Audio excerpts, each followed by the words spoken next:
Hey everybody, this is your host Chris G from Blur's Eye View, and with me my co-host. I am back again. It's me, so I must be doing something right because I'm still here. Yes. It's my co-host Darius. Everybody's Darius. How y'all doing out there? How's it going, man? It's going. I've been looking forward to this all week. It's been a long week. Oh, you and me both. We have a lot of news for you guys tonight. We got a lot of stuff to talk about. We got some big deals going down. First off the bat, AMC and Regal theaters. They are banning, or at least trying to, ban Universal. Yeah, for the most part, ban Universal Studios from showing their movies in their theaters. Now, there's a catch-22 to this because earlier in the year, or earlier in the month, actually, AMC actually had just filed for bankruptcy. Now, I don't know if there's an AMC out there where anybody else is listening to this at, but we have a couple here in Cleveland, but I don't. Quite a few between here and Canton, too. Yeah, but I don't attend them. I go to Cinemark. So I like the comfortable chairs and having a beer. Them Regal cinema chairs is pretty good, man. They recline. But it's funny because even Regal Cinemas got in on the action and said the same thing. Now, this is where the catch-22 comes into play. If you ban Universal Studios from showing them out, and the reason why this has happened is because Universal Studios released Trolls World Tour on video on demand. Made a lot of money, $100 million worldwide without. So essentially, what Universal did was cut the middleman out and give us the product straight through our door. They made $100 million. So AMC right now and Regal are highly upset because it's like y'all had to deal with us. Y'all supposed to go. It's supposed to go cinematic theaters. Then we go distribute it to DVD and on demand. Universal said, nah, dog, we gonna go straight on demand and make our money because can't nobody go to the theater. Exactly. So why do we need y'all at this point? Right. And this is where the catch-22 comes in because Universal makes their money. And here's another catch. The movie theaters, AMC or Regal or both, lose out on the deal. Because they're like, well, that, and eventually in the long run, and let's just say Universal, I highly doubt that when the next Fast and Furious film comes out, that they're going to go straight video on demand. That's a big money maker. And I put it in the blog in in the Blur's Eye View blog last night that if this had been Avengers Endgame, and Marvel and Disney decided to put it on video demand, yes, it would have made a lot of money. Would have made it $1 billion film? I doubt it. So, they're just like, hey, they're going to still, if that was to still go through, they're still going to go ahead and take some certain movies that may not pull in just as much. They might say, okay, we'll do both venues. We'll drop it here in the theater, and then we'll drop it here in video on demand. And like I stated before, think about it like this in terms of numbers. If you have a family of 5 that goes to the movie theater, and you have tickets that run anywhere from $10 to $12, depending on when they go. Or 18. I mean, or 18. We went to go see Avengers. Was that Infinity Wars? I think we paid 16 pop. Ticket, and this was matinee. This is like, midday on a Sunday, and it's about 15, 16 a ticket. I think I paid about 32 for tickets. You got popcorn, drinks. We talking about at least $80, $90. Yeah, and we're not even talking. We're not even talking about dinner before or afterwards. Yeah. Plus gas. So you're looking at anywhere from $150, $200 for the night. Yeah, that's just throwing a number out there, opposed to that same family of 5 staying at home, $10, $20 just to rent the movie and probably and more than likely watch it more than once that day. Yeah, before it goes back, because before it goes back, 4 hours before the rental becomes null and void, then you got to re-rent it. So I'm getting my money's worth, and I'm watching at least. Hey, we play that back for the beginning again at least twice before. Right, so done. I figure everybody should play in the same sandbox because ticket prices are pricey, but nowadays, when this whole lockdown finally blows over, nobody's going to pour into the theaters right away unless they're like, Oh, unless they're like desperate. the unless yeah, unless you're like the beach goers in Florida and California No, and they all God! mobbed in at once and it was like, oh God, No, you God, missed the whole please, thing. no! But No! No! I don't think they'll be No! rushing into the movie theaters right away. And No. that goes to say, like, and on top of that, I doubt that they will turn around and drop their biggest blockbusters on demand because let's face it, movies like Fast and the Furious make tons of money. A lot. you know, and this is before, this is their pre-sales. This is during the summer. Oh yeah. It's killing season. The strategy is to drop all your good bombs, from May to late November, somewhere around there. Right. And you drop a couple little heaters in November, December. But from January to February, you drop the not so good ones, the ones people want to get out the house, but they might want to go see it. But the summertime, you got everybody out. You got so much going on, but you still got families who want to take in that good summer blockbuster movie. Right. So I don't think this will last, this method, because one, Universal made maybe 100 million worldwide, but how long did it take them to make that 100 million worldwide? Exactly. Like the numbers for that aren't out. So they made 100 million, but I don't think it was like, in a half a weekend like a movie could do when it drops worldwide in the theater because you got ticket prices. Yeah, exactly. Video on demand numbers can be skewed a little bit. Yeah, it looks like they made a lot, but how much are they really making on the back? Right. So, but there's words that, this is all just hearsay. I seriously doubt that AMC and Regal is going to ban Universal from doing this deal because it's just not beneficial for anybody. Yeah, I don't think they can really afford to because Universal drops a lot of movies. Yeah, so I think they might have been second in line next to the Disney line. Yeah, I was going to say, other than Disney, Universal is making the most. Like Disney and Universal's right there. Disney pushed a lot of their movies back, so. Yeah, last year alone, Disney made $22 billion. They killed every production in Hollywood. They were just and you think about it, they were dropping everything from Marvel to Pixar and everything in between. So they had a lot of stuff flowing in. So there's going to be more happening with that. And I seriously doubt that they're going to go ahead and drop the ball, so to speak, on that one. So we're going to move on to the next piece. The Russo brothers did Avengers Endgame watch party on Twitter earlier this week. And unfortunately, yours truly did not get to watch it, but I was watching Endgame last night. I tend to watch it at least once a month now. So it's a good movie. But Charlie Cox was also watching it. And if those who don't know, Charlie Cox is who played Daredevil in the Netflix series Daredevil for Marvel.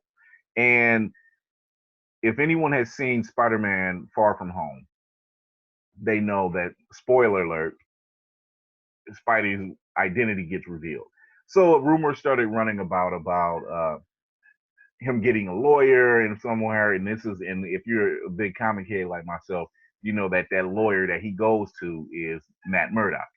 And Charlie Cox plays Matt Murdock. He plays Daredevil. And so the rumors started running about that maybe since this deal with Netflix expired, I think the 2-year line has already expired. Oh, so yeah, now, they're done. Yeah, so Disney and Marvel can actually use those characters again. That the rumors started running around that they could use Charlie Cox. They don't want to, fans don't want them to recast these characters. They kind of fit the role, really, So Charlie Cox had been interviewed, and he was stating that as much as he would love to play Daredevil in Spider-Man and to play the lawyer, or for that matter, it's not happening. No one reached out to him. There's no talks about it. I think between the shutdown and everything going on, that's probably the furthest thing that's happening right now. Besides, everything has been pushed back, constantly been pushed back. It's kind of a crapshoot. So I don't know if we can always hold hope. Because I am holding hope I close mean and tight myself. I would still like to see John Barenthal play Punisher again. I'm sorry, he's probably been the best one I've seen so far. Me myself, I want Michael Coulter back as Luke Cage because I Mm-hmm. still need them to fix season 2. I will not let that go. I'm sorry. I will not let them turn in Luke Cage and Nino Brown on my watch go without some kind of hell for somebody because I cannot believe they did a guy like that. They took him from a hoodie to a suit and now he's pushing drugs in the same club he wanted to shut down. Story arc just went trash. I don't know who thought that was a good idea, but it wasn't me, and I don't like it. But, I think it would have been better had they gotten a season 3. And then it just would have explained everything because it left so many doors open. Yeah, it did, and I mean I don't think they were expecting it to be canceled, and when they canceled Iron Fist, I'm like, okay, I'm not too surprised by that. Yeah, but then they turned around and canceled Luke Cage, and I'm like, well, this is where it starts. I'm like, because if they canceled that one, because Daredevil and Luke Cage were their biggest performers. They were their biggest numbers. And even though the numbers for Luke Cage second season had came down some, it was still a high performer. And it was still a higher performer than Iron Fist and Jessica Jones. So when they started dropping an axe on them, I knew something was up. I just because Marvel's Agents of Shield coming out, so I wanted to read up on it. And apparently, what happened was Disney decided now that we got everything under our umbrella, we don't need Marvel TV anymore because it was kind of separate, Marvel TV and Marvel movies, in the studios and all that. Exactly. So Marvel decided the TV is going by the wayside. We got our own network, we got our own, own channel, Disney, putting everything on Disney. So it was like, we don't need TV shows on Netflix and regular TV. So that's why they, like, Marvel Agents of Shield is pretty much the only one that got to see it through to the end. Yeah. Like their final 7 season, they knew it was coming, so they were able to tie up all the loose ends from every season before. Unlike some of the other shows, Daredevil and the Punisher, Jessica Jones and Iron Fist and Luke Cage, they never saw it coming. They thought they were going to keep pushing. Right. So Marvel was like, hey, we're pulling the plug on these. We're going to, make everything in-house under our umbrella and not it be associated with anybody else but us.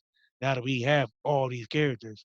So I'm hoping now that they have all the characters and they have everybody under the same umbrella, they revisit those characters sooner or later because you have so many untouched characters that they need to just dust off and bring out, for people to see because they're like Marvel has too many characters for them not to be right. Secret Wars and a bigger Infinity. There could have been a lot more Infinity Wars than what they had, but I think timing of the merger and everything like that didn't allow them to put everybody in.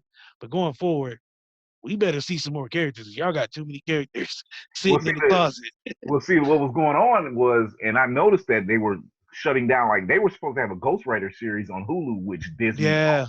And Gabriel Luna, who actually played Ghost Rider on Agents of S.H.I.E.L.D., that was the best Daredevil. And then next thing you know, they axed that. They canceled Runaways after this was their third season. They canceled Runaways. I forgot about that. Yeah, they canceled Cloak and Dagger. So and Cloak and Dagger wasn't bad neither. Yeah, and I'm still trying to catch up on Runaways and Cloak and Dagger, and I'm like, because they actually had a crossover that for their last season. I gotta go back there because I did not know that. Yeah. I was watching it for a while, and I was like, I don't know. I knew Cloak and Dagger, but then I started watching the show with her, and I was like, dang, I missed this. So now I need to start going back and catch up on that because I didn't even know Runaways. I didn't see an episode of that. I'm not gonna lie. Yeah, Runaways had a slow burn. It really had a slow burn, but it started paying off after a while. It was on Hulu. Because they had another one, Runaways. There was one on FX. Oh, Legion. Yeah. Legion, you're talking about a mind screw, my God. But like I literally after second, it was the first season was bonkers, but it was good. And then the second season when it started, I was so confused. I'm like, what the heck is going on? It lost me, and I was like, maybe I should watch the last few episodes of the first season. And I'm like, I don't know if I want to do that because it was too much going on. But But yeah, they started cutting off their thing, just like you said. Disney was like, they never really had a true crossover with their cinematic universe. No. And it was very, very loose and hardly mentioned at that point. And I think what they're doing now is they're finally going to get everything under one umbrella, under one roof. They finally have the mutants. They have everything they need. They're bringing everybody in, and they're just lining everything up slowly, piece by piece. So I think it'll pay off in the end. But I think it's just going to take time, and the lockdown does not help us at all. It's just like it just prolongs it. Yeah. It makes it kind of hard because, like I said, me myself, I want everything to come back. Like they have too many characters for it to be unfeasible for it to be done. And the stuff that they shut down, some of it didn't pan out the way they probably thought it was, but there were some good ones that they had going Yeah. that they can build upon going forward. And hopefully, once everything is finalized and all the paperwork is cleared and the dust settles, we can really start getting these comic book movies like the comic books that we read growing Hmm. up. There are so many crossovers, that just can't be done, Right. especially this day and age where they have the technology and they're at a point where nothing's impossible Yeah. except Yeah. for doing it. Yeah. And you know what? And speaking of comics is a nice segue. Diamond Distributors will be starting up new books this month. Thank God for people that collected books, more like myself. They are starting back distribution. We don't get anything. It's always New Comic Book Wednesday. We don't get anything next week, but I do believe it'll be the week after that or the week after that. But I do know by May 27th, Which things will be back in coincides with Marvel's Agents of Shield, Yep. May 27th. Yep. I They're will be coinciding. glued. But see, I noticed that, and I said, this it's been what since March, so Ooh, we've it been feels shut like down. Like forever. we're going on to 6 March, April, years. May. We're going on. We're going on. It feels like a long time. Yeah, we're going on at least in Ohio. We're going on month 3 for a shutdown, and in the comic book medium, a lot of these guys already work remotely. This is not the old age of working in the bullpen, so to speak. A lot of the artists, a lot of the writers, they stay in different areas so they can, fax their stuff in. They can email their stuff in. They can, still work together on that aspect. Um, but there was always, because of that remote vision, and so much going on, there was always this delay on certain books coming out. You had Doomsday Clock, which introduced the Watchmen universe into the actual DC universe in comics. And there was a huge delay. Like I have the first 2 books of that story, but because it came out so far apart, I lost interest. It was just like I don't even care now. Which tends But to happen. yeah, which tends to happen, and it happens a lot.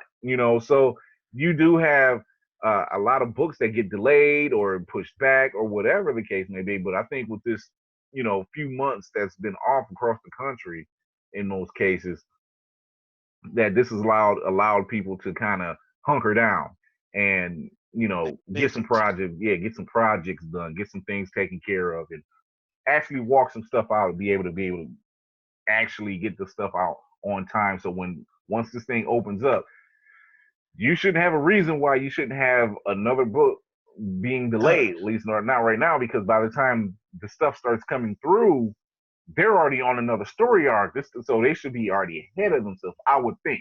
You would hope. I mean, Yeah, and again, we do live in an age where people are quarantining and chilling way too hard. I mean, I was in Cincinnati. This is unrelated, but the lockdown in Cincinnati is different than it is up here. I'm gonna tell you that.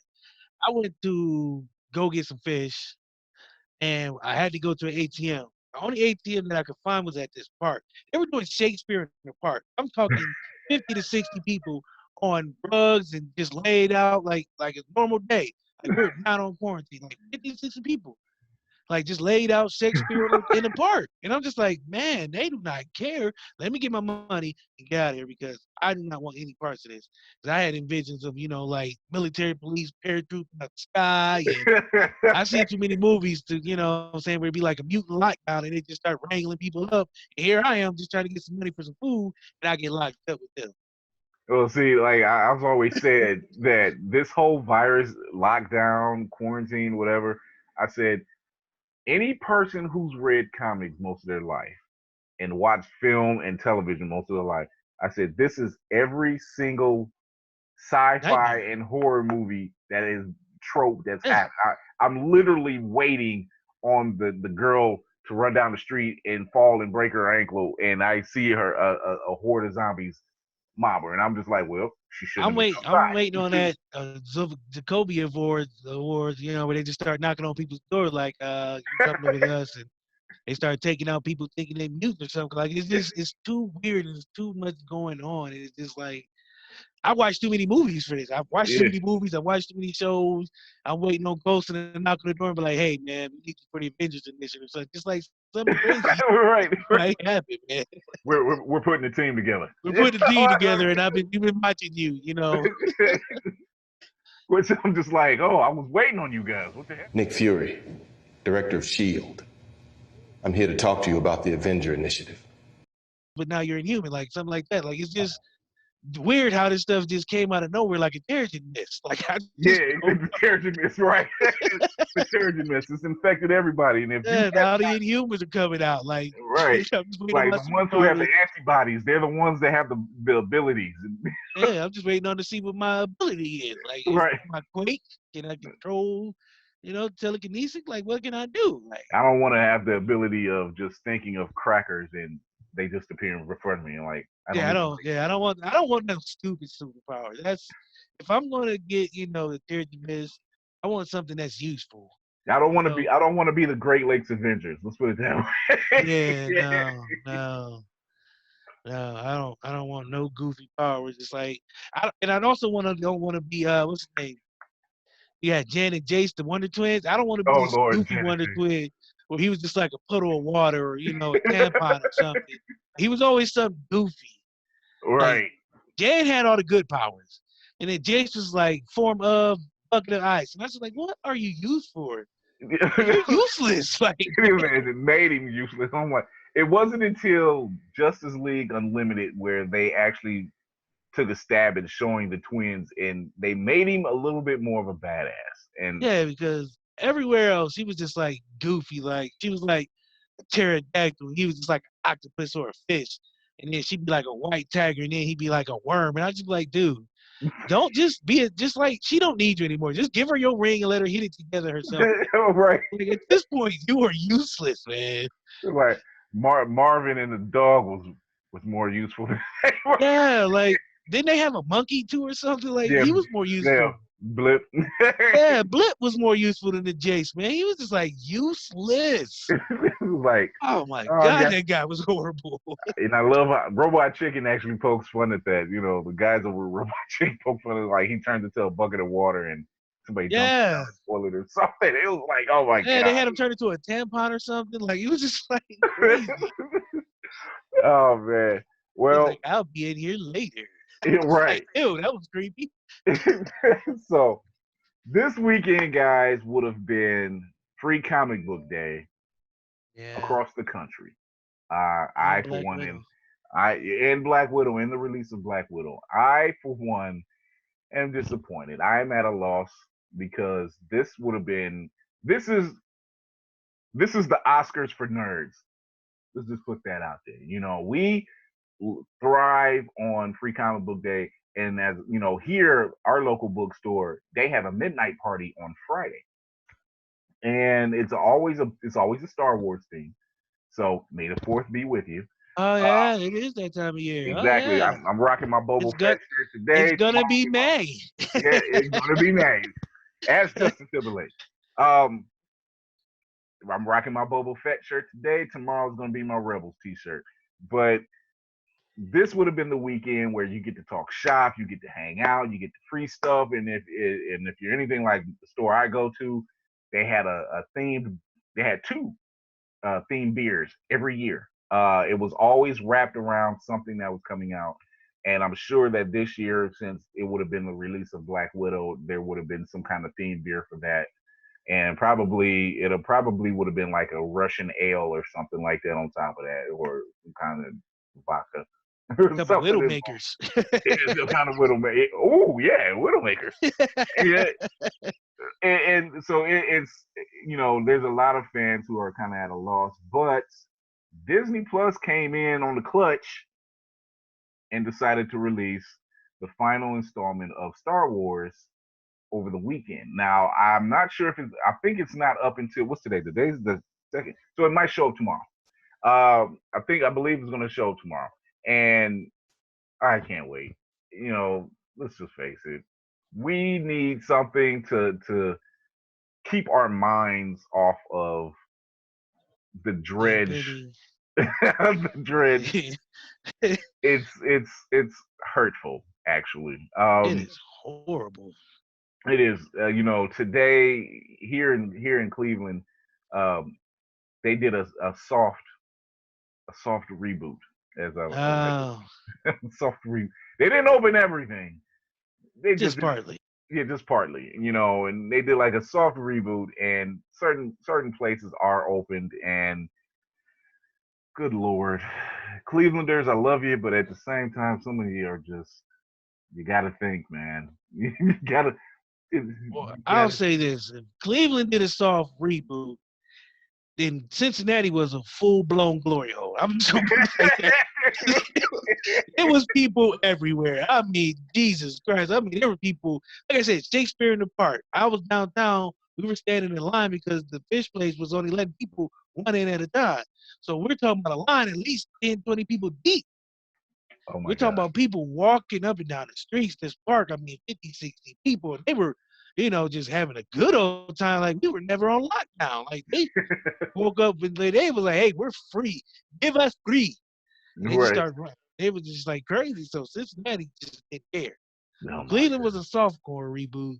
Cincinnati was a full-blown thing, like a bad from Cincinnati. At a Blues Brother concert. It was horrible.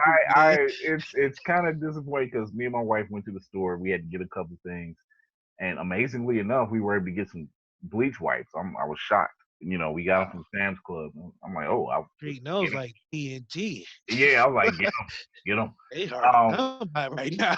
Right, but we didn't need any food or anything. We were okay. But when you go grocery shopping for whatever reason, you always see stuff that you looking around for. And I noticed in the meat section, I'm like, oh my, they have snatched up everything. I'm like, oh good. Like, you guys heard on the news that a couple of the meat packing plants might be, might be shutting down. Might be. They're concerned about catching this virus as well, and they're essential as well. And they worried about the conditions, and once again, people lost their minds. I mean, seriously. How many packs of chicken wings do you need in your freezer? Here's my thought process. People who are listening to this, you're good people. I don't mean you guys because you guys are smart enough to listen to us. You're right. But the people who don't listen, you guys are idiots. Because the same people who are hoarding toilet paper and chicken wings and have a freezer full of meat because they're getting masses, like, you don't need 62 wings. No. You don't need 45. You don't have that much butt to wipe. You need 60 rolls of toilet paper. Stop doing that. Other people eating stuff too, man. Like, there's a public service announcement. You're not the only ones going through something, man. It ain't just you. I've heard so many of the excuses like, oh, because the children are out. I'm like, let me tell you something. I know what kids are eating, and it's not meat. They're eating snacks. If your kids are wiping their butt that much, you as a parent are failing. Right now. You as a parent suck. If your kids are wiping their butt every 52 seconds. I have a 6-year-old nephew, and my mother had bought like a box of granola bars. And she gave, she was very adamant on how, what she gives him. and she gave him one granola bar. Well, he likes to eat. He's a small kid. He's a skinny kid. He's busy, so he's burning off just as much as he's eating. Burning through it. And apparently he was sneaking throughout the night eating granola bars. Ooh, buddy. So when he went to school the next day, he kept having to go to the bathroom. And the teacher, that brain ran right through him. The teacher calls my mom, says, he's been going to the bathroom quite a bit. She was like, what is he, peeing or something? Like, no. She asked him when he got home. She's like, was it peeing? He was like, did you have to drink a lot of water or anything? She's like, no. He's like, no. He's like, what did you do? He's like, well, I had to do number 2 a lot. Well, what's going on? Like, here it is. He ate like 8 granola bars in one hit. That boy was super regular. That was like bro used to him. He had to go. About his butt, saying his butt was sore. I'm sure it was. I'm sure, boy. You was getting logs out there and all that wiping. Man, you was raw.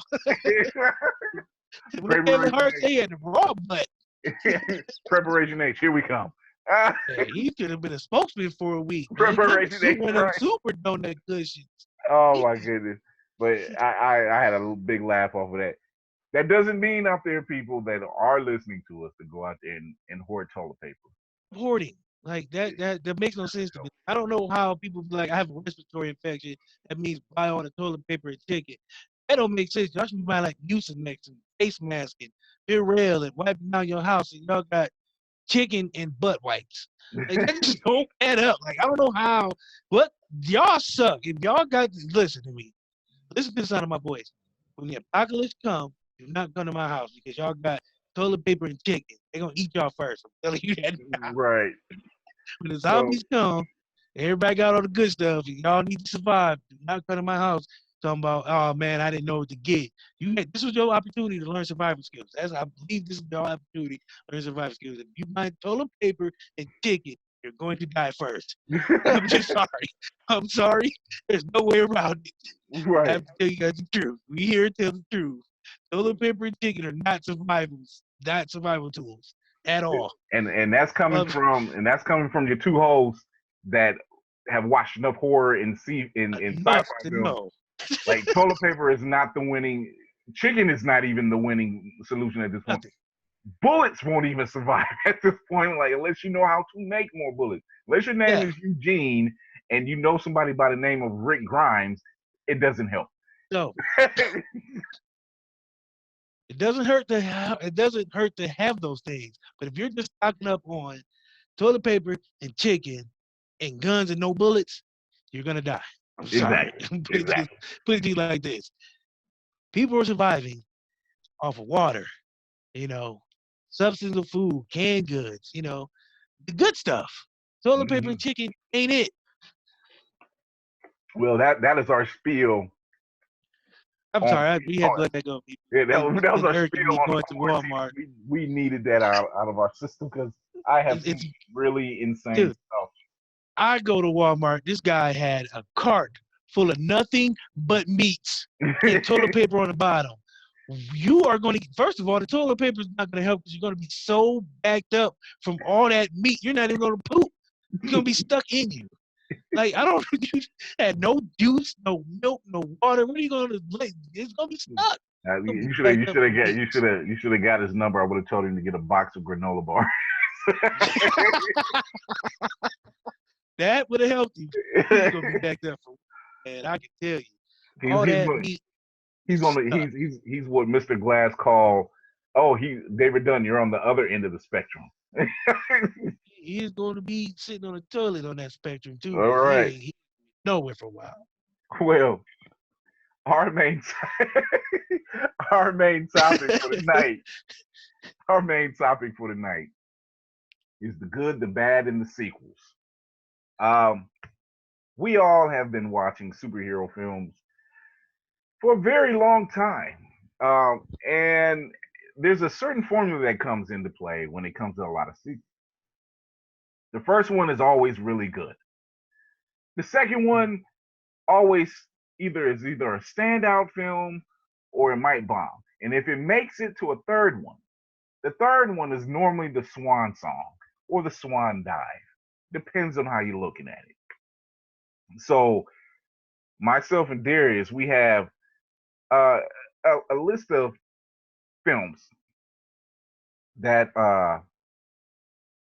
we have some pros and cons to it. We have some good and we have some bad. So we'll start off. We'll start off with yours. We'll start off with your list and we'll riff from there. We'll talk about what you have and then we'll go with mine.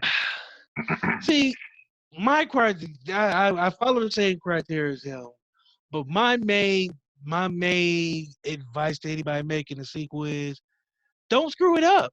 Like if the first one was good, how can you mess up the second one?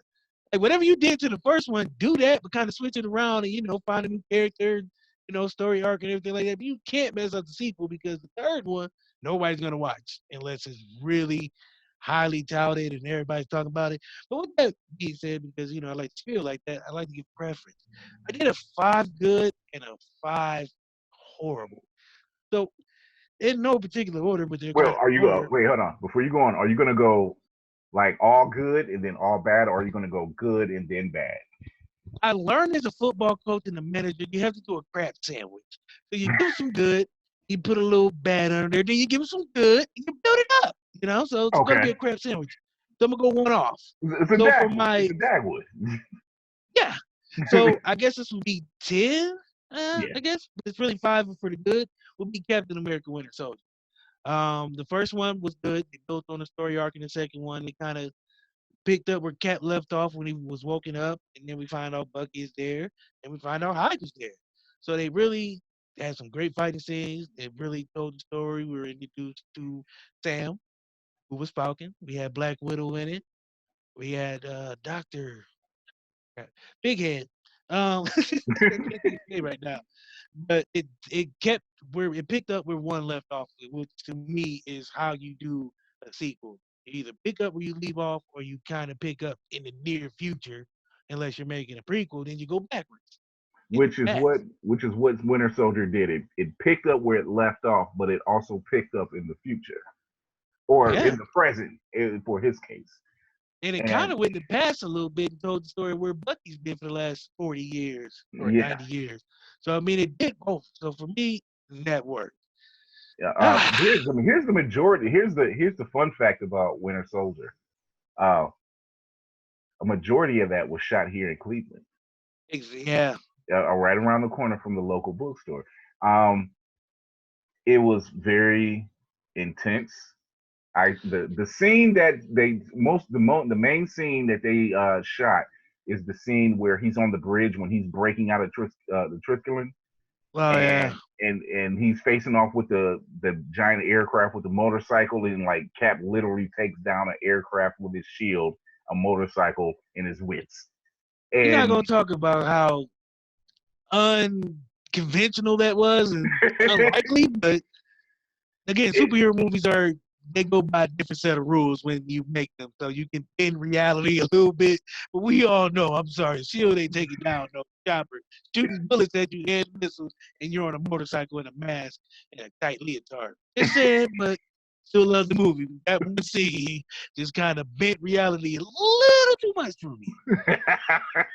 Like, I know that shield does a lot, and it has a lot of mystical powers. It's not Helicarrier, just wasn't one for me.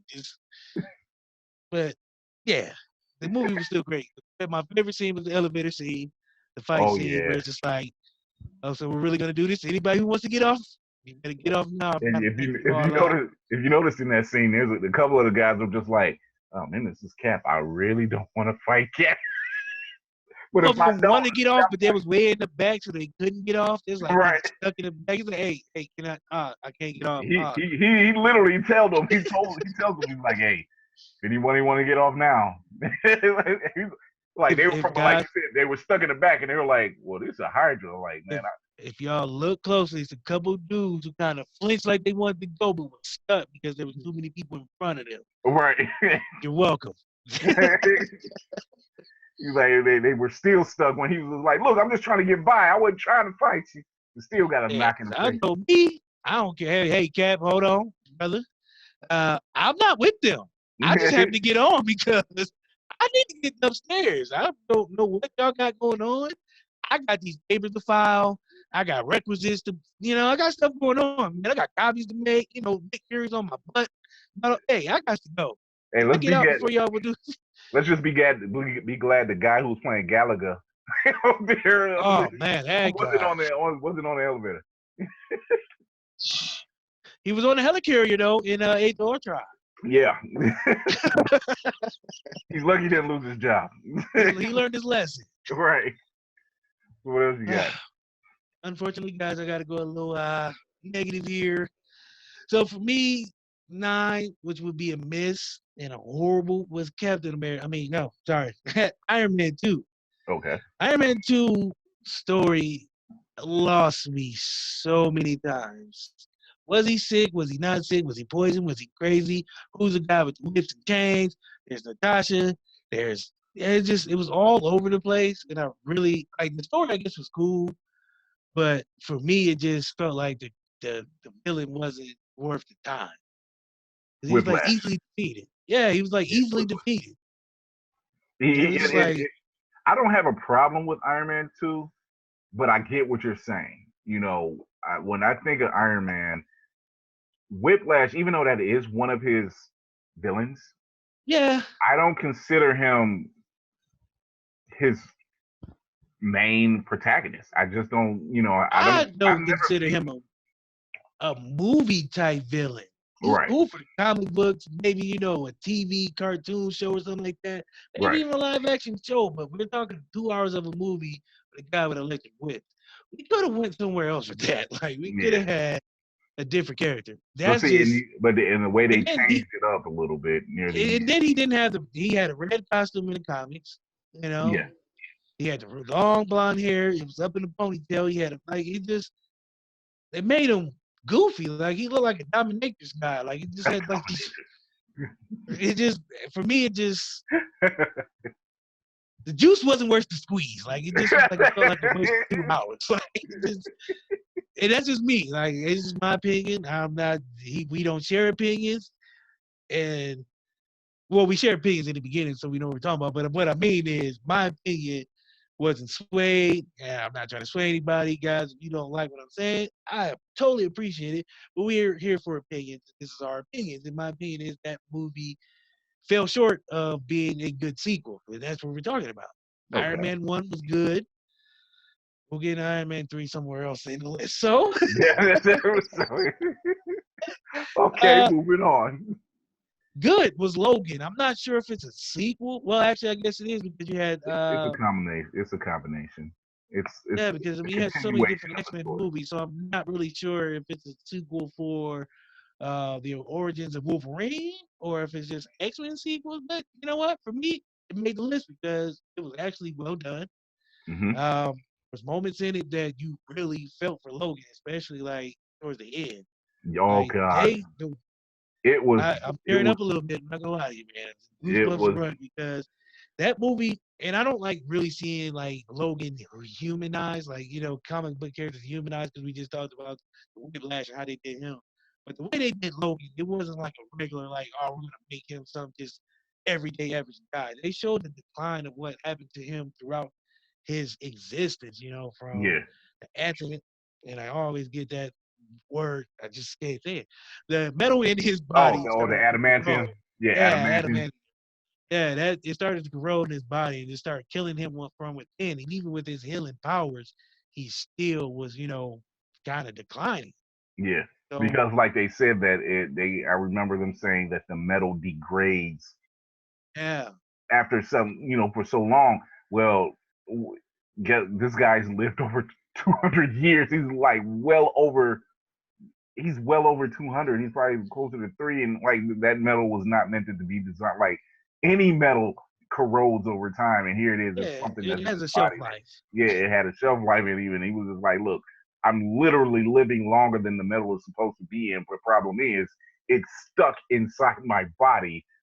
So I'm going to die. Like it's still there, I like Logan because it's the culmination of his storyline. Because XMen Origins really wasn't that great for me.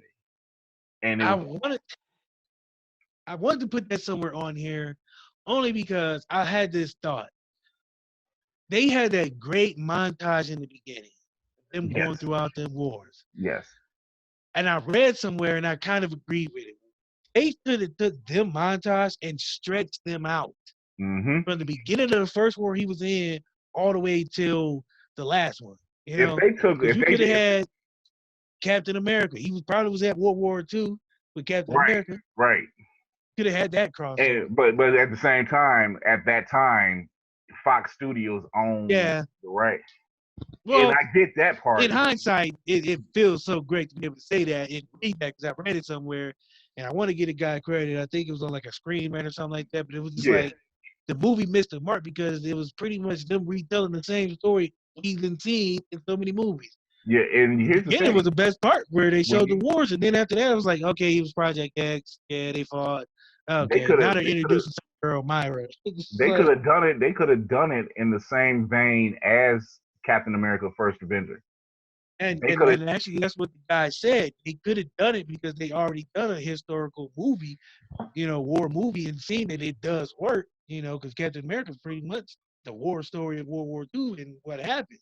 Right. But Logan was, he was in the Revolutionary War. He was in so many different wars that movie could have been so great had you just took those wars he was in and stretched them out. Mm-hmm. I'm not saying 2 hours of one war, but here and there, 50, it could have been like we've seen the Project X story so many times before. That's how I could have ended. That's literally it could have gave you a great ending with that. Saying like that could have been a great ending and end credit scene. Like he gets introduced to this whole thing, and it's like, oh, he's not the only one or whatever. That would have been amazing had they done it that way. Because you think like him and Sabretooth, they was in these wars back before nobody knew mutants existed. Exactly. Because you had Apocalypse, but we never seen him. Yeah, and it was a lot that gets thrown in there, and it would have been a better mix, but project scene, they could have did away with that. But Logan, possibly, Logan's a tearjerker. If you're any guy out there who's a fan of like old westerns and like Shane and seeing the good guy, I was about to say, this was more of a western in the future.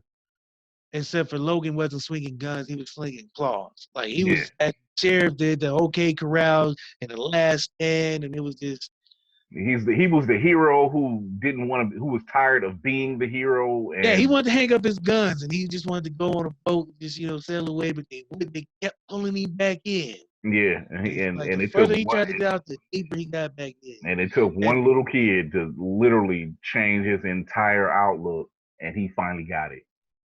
And XMen, what was it, Wolverine? Or it was the Wolverine with China.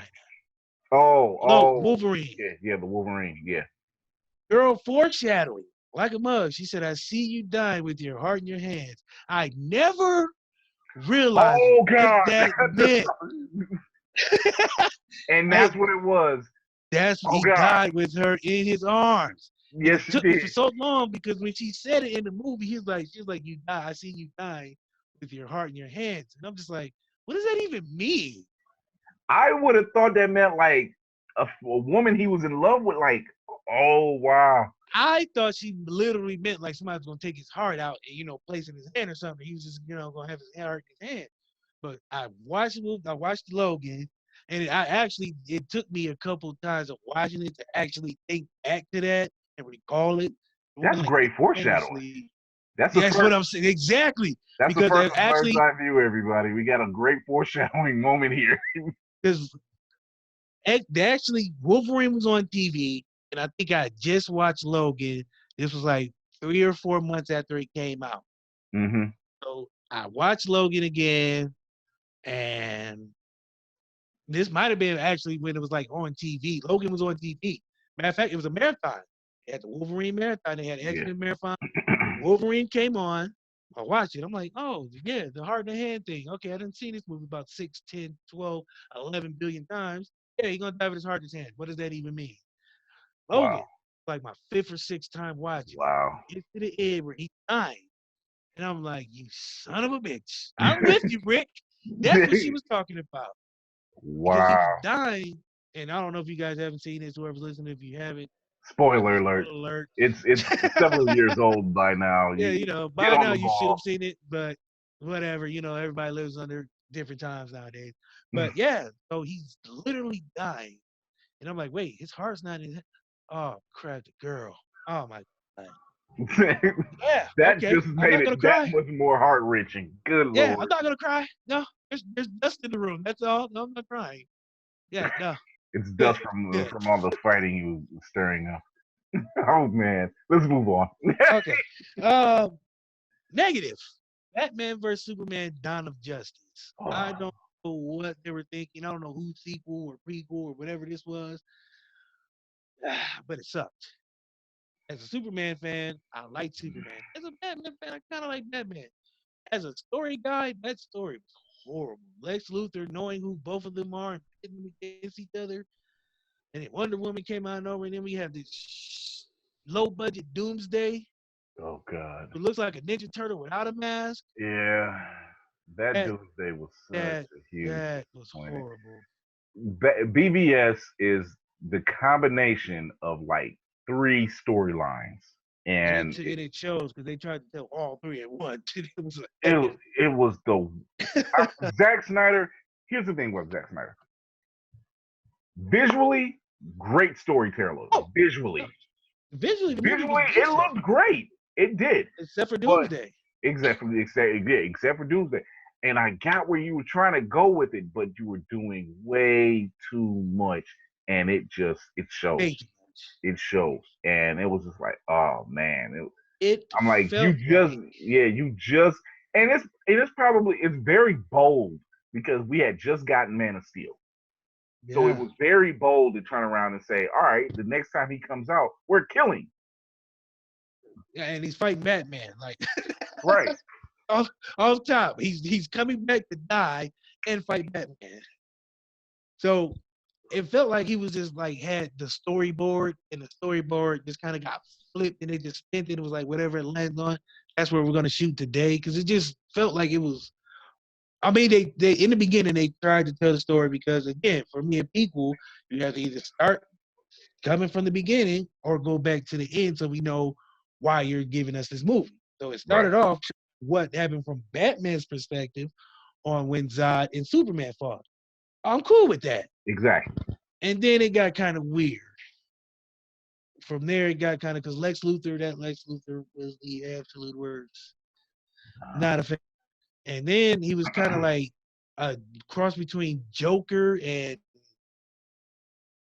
it was just Lex Luthor.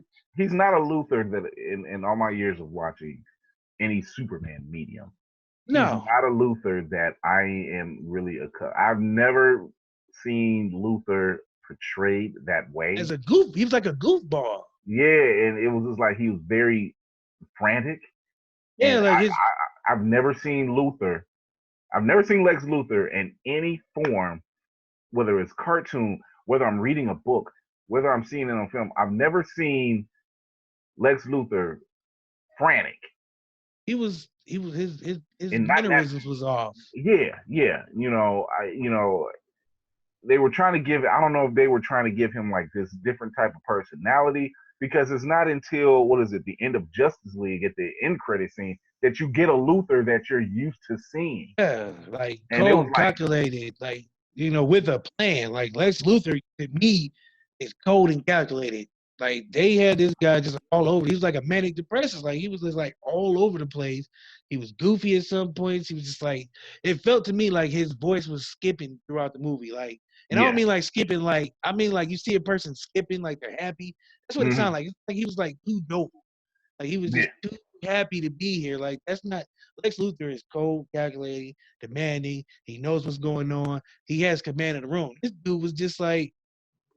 Yeah, it felt like they was trying to cross him with the Joker, and it just epically failed. Right. Like they was trying to go for a comedic relief with Lex Luthor, like he was playing spitting this two serious guys against each other. And he was like the Kevin Hart of the movie, and it failed for me. The Kevin Hart of the movie. Yeah, it landed short for me. It was just like I don't need Lex Luthor to be, the comedic relief. Right. Like it's not what Lex Luthor does, and you're stating what people know. Like it's like, hey, I know you guys know Lex is this straight laced, conniving dude, but we're gonna give you Sideshow Bob and call it Lex. Wow. But I digress. Yeah. So let's go with the good. We have Dark Knight, which was the best Joker to ever be seen. That is Heath true. Ledger literally put his soul into that role. That is very true. That villain was supposed to be. That honestly, that's like a villain that you see nowadays. Like what the speech he gives about humanity just failing. Foreshadowing, because look at what Joker we're going through right now. The COVID virus, because people are humanity is failing. There are some people who you see who are not pushing the button. There are people who walk around Walmart every day pushing the button, grabbing the chicken, grabbing the toilet paper, only caring about themselves. And it always reminds me, like these times right now remind me of that speech. Mm-hmm. Because he basically laid it out. Like when there's a crisis and everybody has something on the line, they're going to do one or two things. They're either going to help each other or they're going to spit on each other, walk over each other, and only look out for themselves. And you're seeing that now. Right. In its rarest form. Like, it couldn't have been more deeper foreshadowing. It's a very intense, and it's a shame that we won't see Heath Ledger ever again. But that was a great.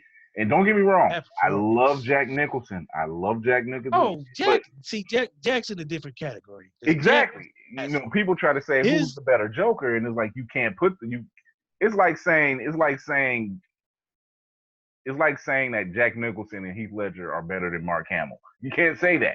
These are three different lanes. Yeah, because Mark Hamill's Joker, although animated, was like the over the top Joker. Yeah.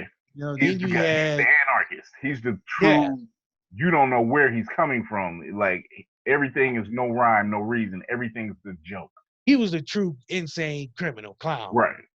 Then you had Jack Nicholson. He was more of the not so over the top, but he was more of a gangster. Yeah. He was the gangster Joker. Then you had Heath Ledger, who was more of the cerebral.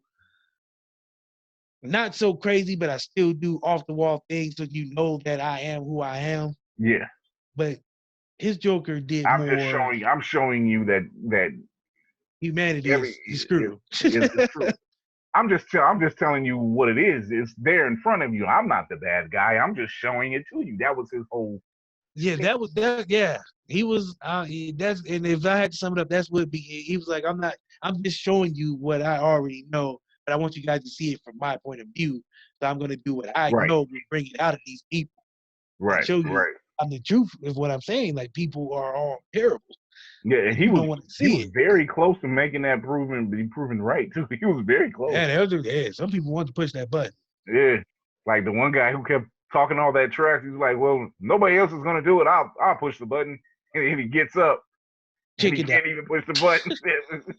Debo walks over to him like, "Man, give me that." Nah, man, we ain't pushing it. I thought Debo was going to push the switch. I did so too. I thought he was going to push it, but he did not. And then he throws it out the window. I'm like, Debo, you redeemed yourself. So what's yours? Back to a negative. Yeah, you're negative. XMen 3.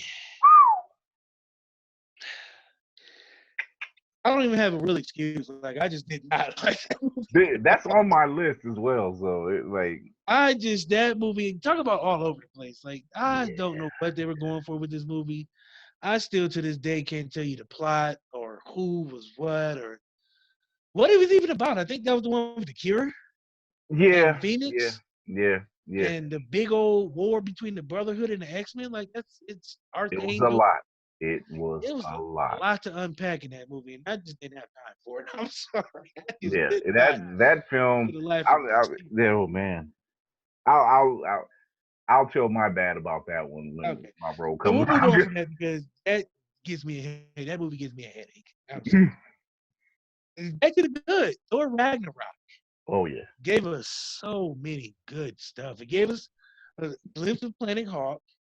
It gave us funny Thor because we needed a little funny Thor because And here's the thing: we after like funny Thor. I kind of like the funny Thor. Please don't cut my hair because after the second one with the midgets and the elves, we needed something better. Yeah. The The funny Thor is good because seeing him. Here's the thing: Chris Hemsworth. I didn't think he had a funny bone like that, and he's actually funny. quite funny. He's quite the jokester from what I hear, and seeing him talk to the demon, and he's chained up. When he's talking to Surtur, and he's like, he's spinning around. He was like, "Hold on, give me a second," and he's like spinning. He's like, "Okay." So no lie, that is one of my favorite scenes. I will watch the beginning a couple times just because of that scene. And then the part where he was talking to Bruce and the Hulk, he was like, "No, I need you." It's like, "No, you're Hulk, you're Bruce's face." It's like, "No, Bruce, he's so smart. Look at me, I'm smart." Yeah. No, I come for the Hulk. And he did the opposite. Oh, Hulk, he smashed. No, man, I need the brain. It's funny watching them all in league with each other when they say the stuff, when they were saying the stuff that they were saying. He's getting upset, and he's like Hulk goes, Hulk like fire, and then Thor's like that too, smoldering fire. He's like, "Oh no, I beg to differ," you know. He was like, no, but he was like, but Chris Hemsworth was making himself the comic relief, and I love that, you know, because here it is, he's on this mission to basically redeem himself. You know, he's in more ways than one. In more ways than one, you know, he. The second movie was trash, and that third, the Ragnarok. Dark World was very just that dark, you know. Yeah, I don't like the tones of it, and I wanted to put it on this list, but it wasn't that bad. Right. As far as it could have been worse, but it wasn't as bad as I thought it was going to be. It was just the tones of it was dark, and it had a lot of grit to it. It was just like, it reminded me of a DC movie because you see them dark colors in DC. Thor Ragnarok was a lot lighter. It was shot differently. It was shot with a different lens. Yeah. So back to the bad. Avengers: Age of Ultron. I'm sorry, Josh Whedon. I'm sorry too, because I like you. You've done great stuff with Marvel, but this movie missed the mark for me because Ultron should have. I didn't like the way it ended. I mean, they killed off so many people. Ultron is that villain who you just can't. You can't kill him off, so to speak. Kill him off. Felt like they did. Yeah, you know, like, because he's a robot. He's AI. You know, and you're telling me like you pretty much shut off the world Wi-Fi, so he couldn't go. That seemed stupid. I'm sorry. That's like, hey man, we unplugged the internet in the house. Ultron can't get through anywhere else. He's good. We can kill him now. Although I do love James Spader's portrayal of Ultron. Oh yeah, James Spader was amazing. That's why I'm mad they killed him off, because I would like to see him again as Ultron later on down the road. I heard a rumor that they were going to try to bring him back. I hope it's not just a rumor and they actually do bring Ultron back. But yeah, James Spader's voice fit Ultron. It wasn't what I was expecting. Yeah, it wasn't. The tone of his voice and he's very calm. And the song got no strings. Yeah. That was amazing. But I remember when they did that, and somebody mentioned, like, I remember hearing the conversation. It was like, they can't use that. That's a Pinocchio song, and I'm like, yeah. And Disney owns Pinocchio, so yeah, they can do that. Not only that, it fit the narrative. Because here it is, you have Jarvis, who kind of, I guess they interfaced him kind of. Yeah. So this was like Jarvis on steroids in Rage and Free. Yeah. I love his line. I love his line towards Vision. And he's, as they're talking at the very end, and and he's like, you're actually going to side with them. And he's like, well, I was born yesterday, you know? Yeah, And it he was called him just like, he called him naive.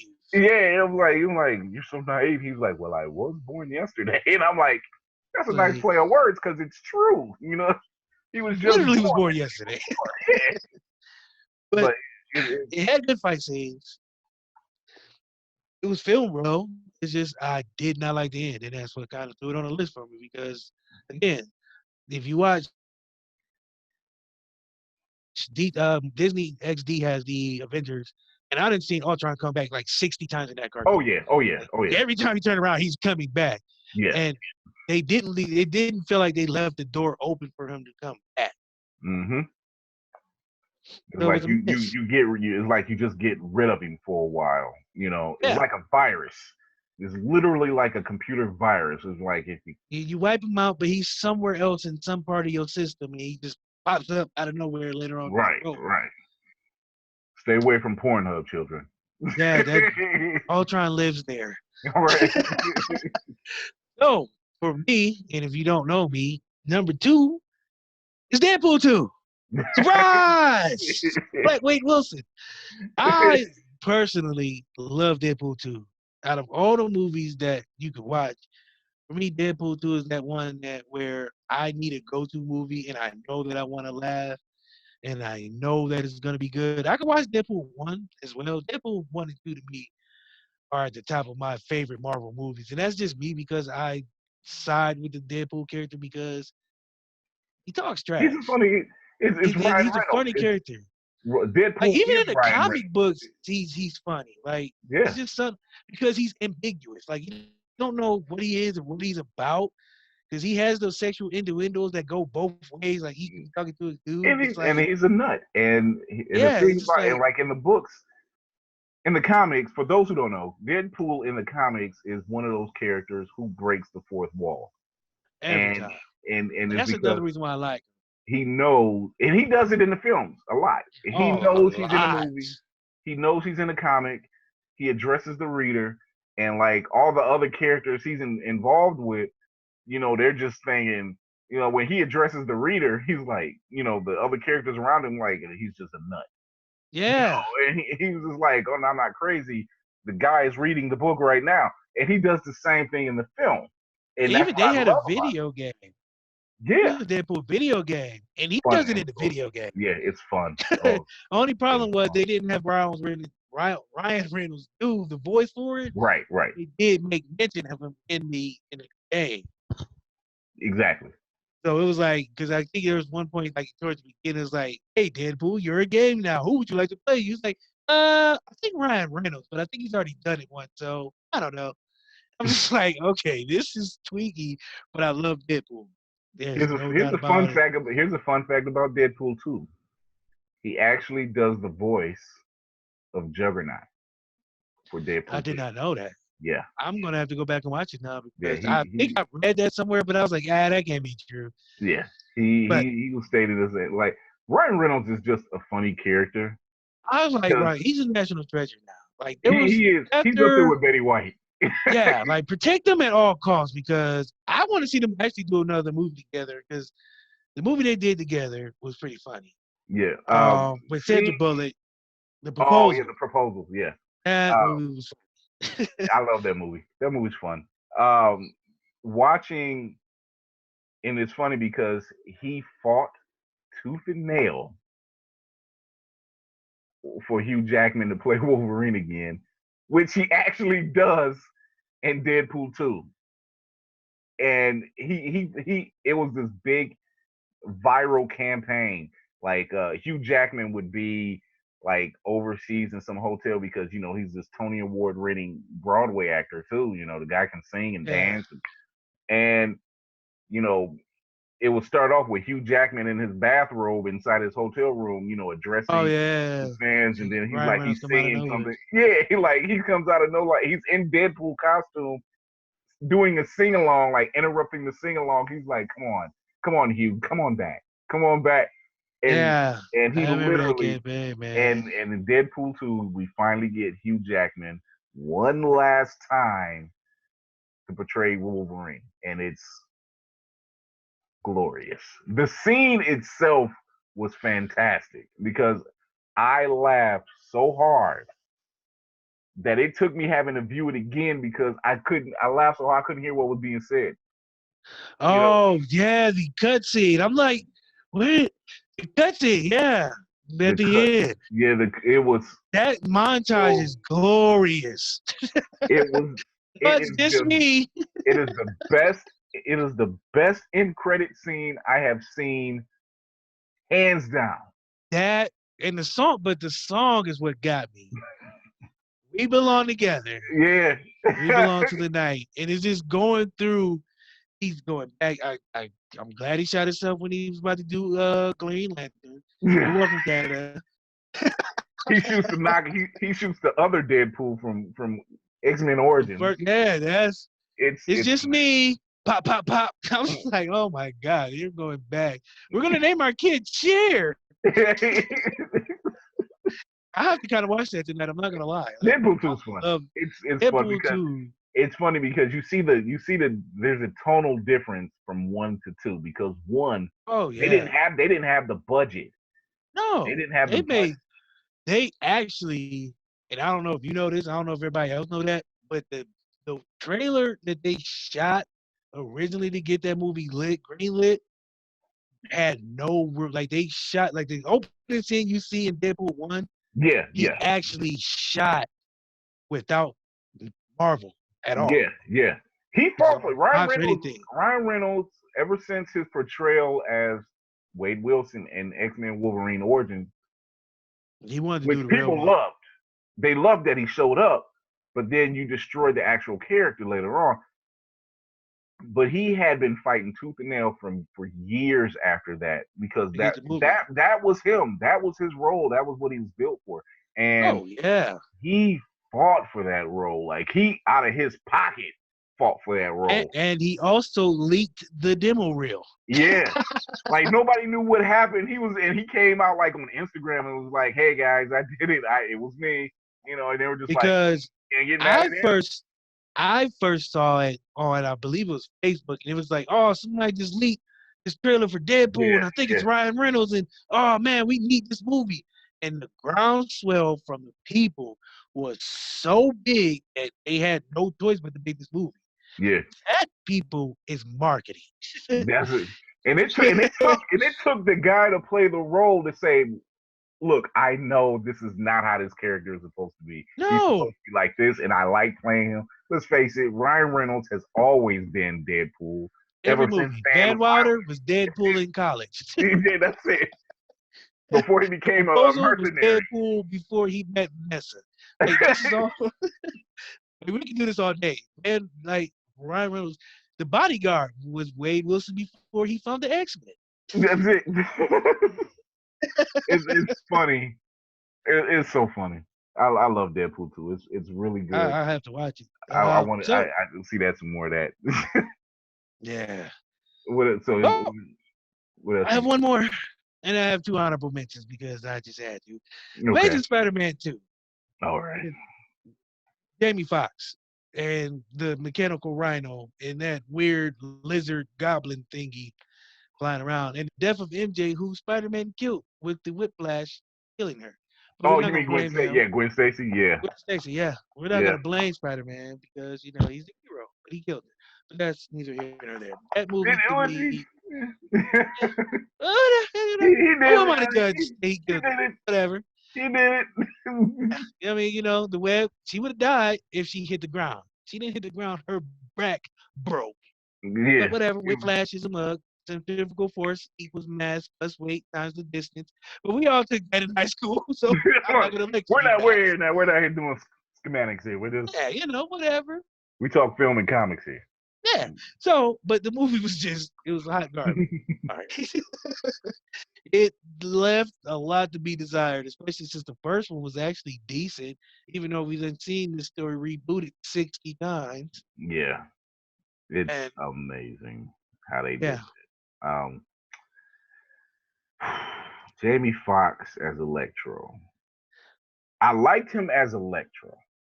I didn't like him as his human character. Yeah, I didn't like his Max Dillon character. It was very very weird. It was meek.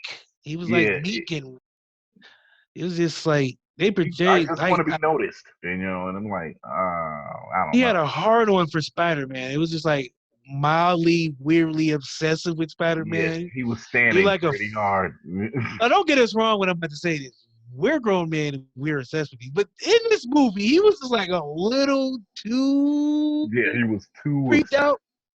Yeah, he was like sleep. That's just like weird obsession.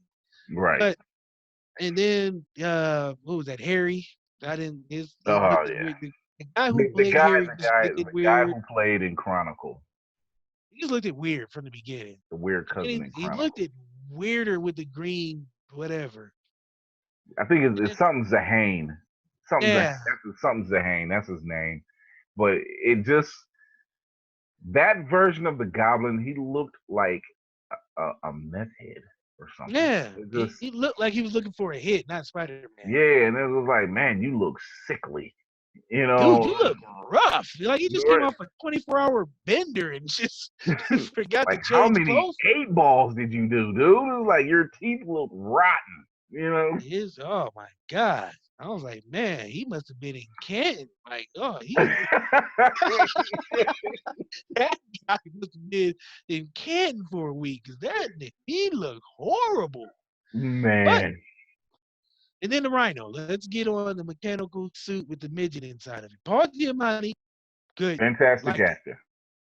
That metal Rhino suit was absolute garbage. And is it garbage because we just got those teasers of them, or it was just a bad Rhino? I think it was just a bad look, and that's just being based on comic book lore and also the TV show, the cartoons. The Rhino wasn't like he was like this big bulky dude in kind of a Rhino suit, I guess, but it was more organic. This is a metal rusted belt and kind of oil type rig, and it just felt like a slight to the people who know what Rhino really was about. Yeah. And I think maybe because we got that glimpse, we really didn't. And then again, we really didn't get a lot of it. It was only like 5-second throw a missile, get the missile thrown back kind of deal, and then it was like over. Yeah, it wasn't like they gave us a full, although Monty. Although his Andrew Garfield's interaction with the little kid who, because Spider-Man wasn't at that scene just yet. The little kid had stepped out, and I thought that was a cool little scene because it just gave that little kid so much heart. He was like sort of like the Iron Man. Iron Man 2. Yeah. Which, fun fact about Iron Man 2, the kid in Iron Man 2 who holds up his hand to shoot one of the drones, that was Peter Parker. Exactly. It was Peter Parker. About to say that was timed. If the timing was just right, because by the time you see Peter again, Peter's 16. That kid, like, in 8 years had actually passed. Yeah. And that's why Peter was so obsessed with Iron Man. So it's fun. Just tidbits. This is my life, people. That's what we do. This is my life. So, honorable mention for the good was Spider-Man: Far From Home. It didn't make the cut because of the criteria. Well, not really. It didn't make the cut because it made the cut because there was a long list of good stuff. But Spider-Man: Far From Home did a lot to pick up what happened after the snap. Mm-hmm. And it was actually quite. It was fun. I was just watching it yesterday, I think. No, or earlier this week, I think. And no, Homecoming. I was watching Homecoming earlier today. But Far From Home is fun. Yeah. He's dealing with a lot, and he's still trying to deal with a lot. Everybody coming back. Then you try to go. He just wants to get away. He didn't want to take his suit on vacation. Right. He was just like, I just got back, and I was dead for a minute, and I wasn't dead, but now I'm not dead anymore. Like, I got a lot going on, and I'm only a teenager. Like I lost my mentor. He was. They were dead for about 10 years. So I mean, there's a lot to come back to and unpack. Like, there's not therapy for that. Like, to come home and find out that your aunt was also snapped. So she didn't suffer like you thought she did, but she Yeah. still suffered. Like you come back and I wake up in the middle of my apartment and someone else is living there. There's So a lot she was going on. snapped as well. So now he was dealing with, oh God, she didn't suffer like I thought she did, but at the same time, she was snapped. Yeah. So it was Far From Home's fun. What's your other honorable? Well, I know it's gonna be a bad one. Iron Man 3. Ah, yeah. Iron Man 3 was my honorable mention for the trash. Because one word, Mandarin. You don't There know it who that is. is, people? He was the man with the 10 rings, and he was Asian, not some British actor. So they did my man Mandarin dirty. Gotta agree. Mandarin that I knew was strong. He was a Lex Luthor type. Yeah. And I had his action figure. He had green skin, long black hair, and 10 rings, and golden gloves. It almost looked like the Infinity Gauntlet, but he had two, so it wasn't. Right. But this dude was badass. The dude they had in that movie was trash. Don't get me wrong. I like Ben Kingsley just like everybody else. And he's a sir, and he's a good man, and he's a great actor. They did him wrong, and they did him wrong. They just And did him you know dirty. what? And we spoke earlier, and the bad thing about that is they did the one shot. Yeah. And the one shot literally tells you, it kind of picks up sometime later with Trevor Slattery. That was the character. That was his actual name, Trevor Slattery. And he's in the prison and he's getting interviewed by some reporter. And that's when you find out that he was hired. He just didn't know by whom, but he was hired by the actual Mandarin, or his people anyway, to portray him. But he put him in such a bad light. Yeah, because at the end of I think it was in Iron Man 3 also that they had something like that. Like you found out like he wasn't like that wasn't the real Mandarin. They just never told us who. And even in the one shot, you still don't get who the actual Mandarin is. You just hear like gunshots in the background, like you hear somebody coming into the prison, like somebody came shooting into the prison, and that's when you realize, oh, the real deal's getting ready to show up. But like I said when we spoke earlier, had they taken that one shot and actually put it at the end of Iron Man 3, that probably would have taken a bad taste out of a lot of people's mouth. Especially me, because had I seen that, I still haven't seen that. I'm gonna try to find that. But just seeing that movie and knowing the character of Mandarin and knowing what he should be and my expectations being like, okay, if you're gonna give me Mandarin, give me Mandarin. Don't give me this, Burger King copy of Mandarin when I want McDonald's. Like, don't give me this knockoff. Right. If I ask for cornflakes and I want, give me Frosted Flakes. Don't give me that weird tiger thing that say Frosted Flakes and there's some weird dude on it. Like, give me the real thing. Right. I feel like they just watered him down to the point that you didn't, like, people who didn't know the Mandarin believed that was the Mandarin. Like, that was it. That's the truth. Yeah. And that's what don't want to do to people who are new to it. You know what I mean? Give them the characters as we know them. So when my son comes like, Dad, what was that? That ain't the Mandarin that you told me about. I gotta play with my son why Ben Kingsley was British when he was supposed to be Asian. And just a lot of explaining it. Shouldn't nobody have to do that the movie should have done. That's why I paid you $16 a pop. Bring it all back, people. Right. Well, those are Darius' 10 things. Now, I didn't have 10 lists. I just had 5, but my 5 actually have pros and cons. So my deal was a little different. So give me a second. Let me pull up my list. All right. So he went more modern. Darius went a little more modern.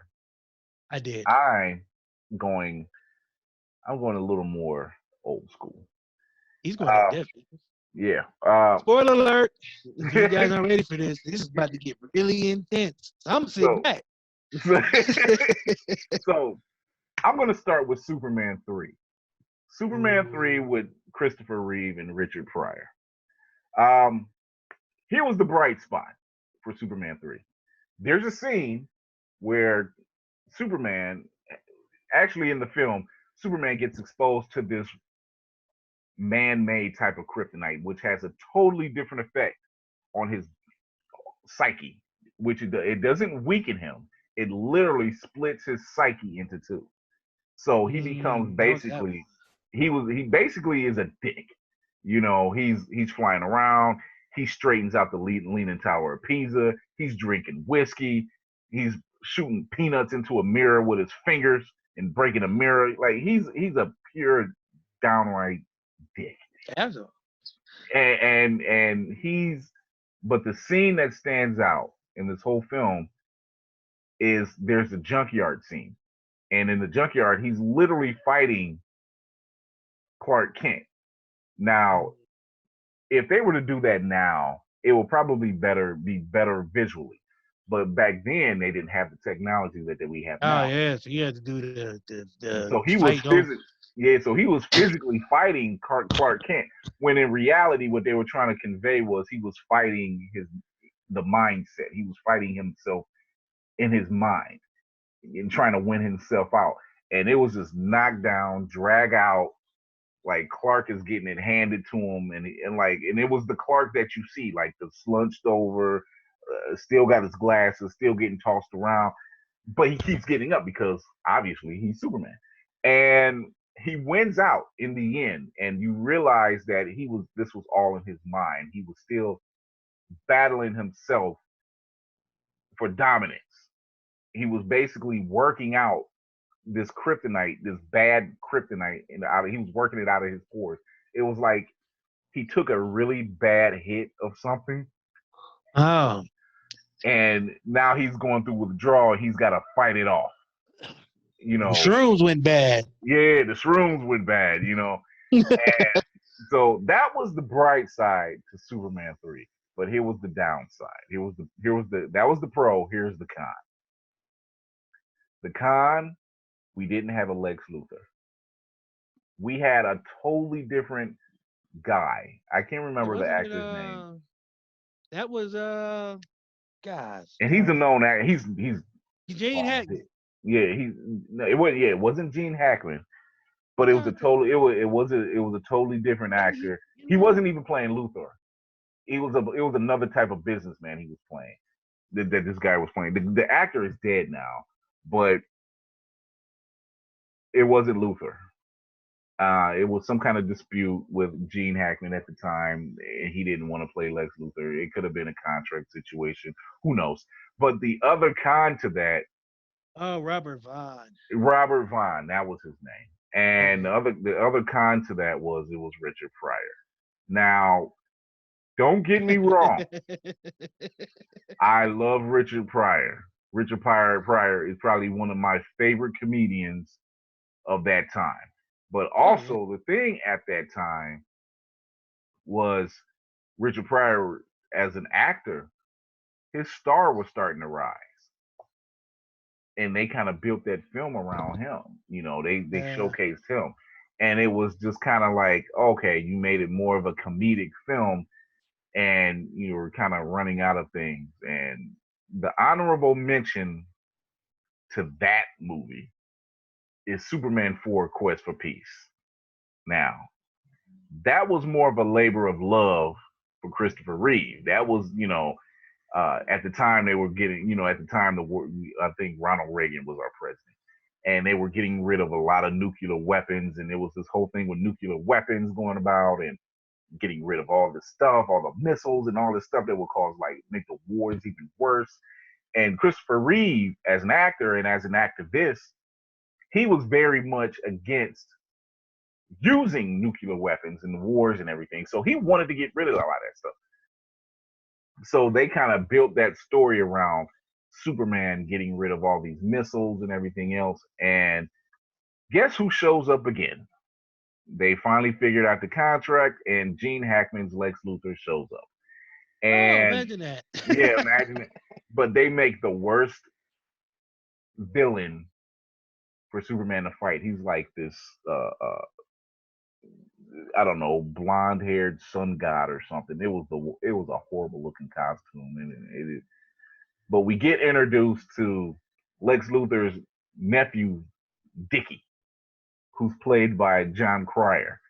And if you haven't heard in previous episodes, John Cryer is currently playing Lex Luthor now on Supergirl.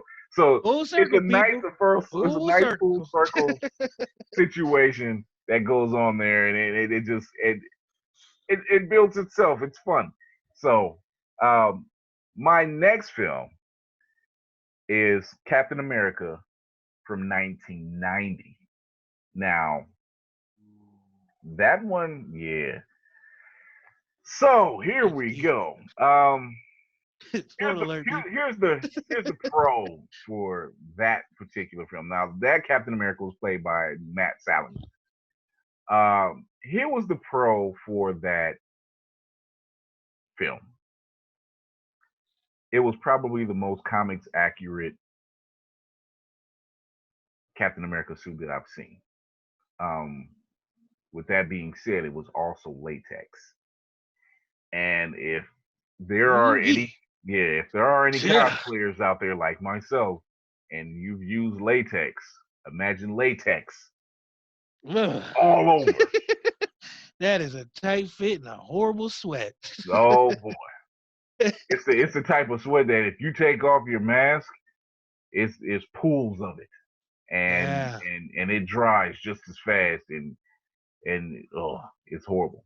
And it was a great looking suit, but he only wore it for like maybe a good percentage of the film.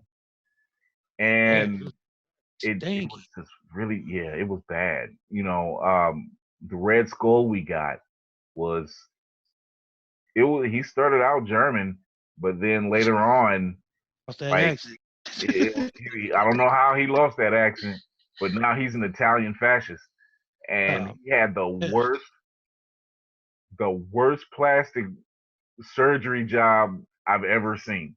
You know, I'm like, you know, you're staying in Italy now, and you got the slick back hair, and you almost look like, I don't know.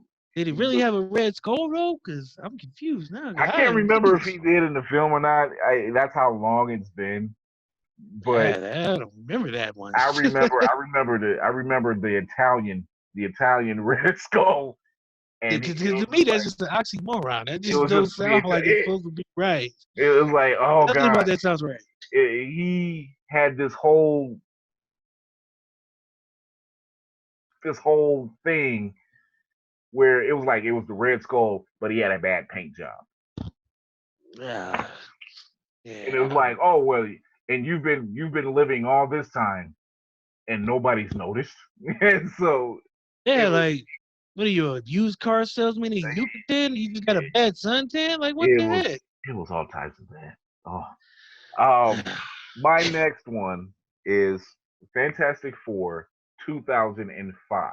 Now, this one starred Jessica Alba as Sue Storm, Ian Gruffold as Mr. Fantastic, Michael Chiklis as The Thing, and Chris Evans as Johnny Storm. Now, here's the pro to 2005. There's a pro to this movie? There's a pro to this. Believe it or not. I did not see any. Chris Evans as Johnny Storm was fantastic. He actually pulls off Johnny Storm quite well. Oh, yeah. Well, okay, I guess that is a pro because he played that. He played like that the cartoon, just like the comic, loose, reckless, arrogant, brash, cocky. Yeah. The relation and Michael Chiklis as The Thing wasn't bad neither. No. Their relationship that they have with each other, where it's just almost they're always trying to one up each other, like he's like brothers. Yeah, like brothers. Like Johnny Storm's the younger brother that Ben Grimm cannot stand. He just gets on. Yeah. But he's an annoying brother. Mom always tells you to take to the store with you, even though you don't want to take it to the store. Yeah, but he'll back him up when he needs to. But their relationship on screen was perfect because that's how it is in the books. There's always this back and forth between those two, and it was fun to watch. And we actually got a decent looking Dr. Doom.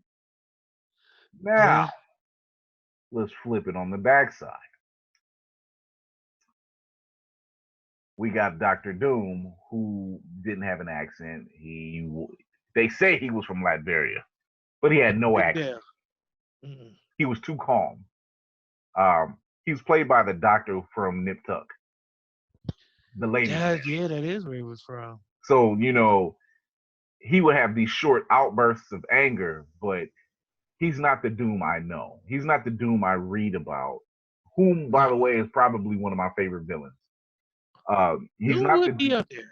Yeah, he wasn't the Doom I was expecting to see me play. Like, I wanted the Doom to come out and he's always berating Richards because he's the smartest man in the room, and Doom is like, I'm smarter than Reed. He's so, and he's just as smart. If anything, it's his arrogance that always befalls him. Yeah. If for those who don't know, the backstory of Doom is him and Reed were actually college roommates, and they were actually competition. And in Reed's eyes, he always felt like, they should work together.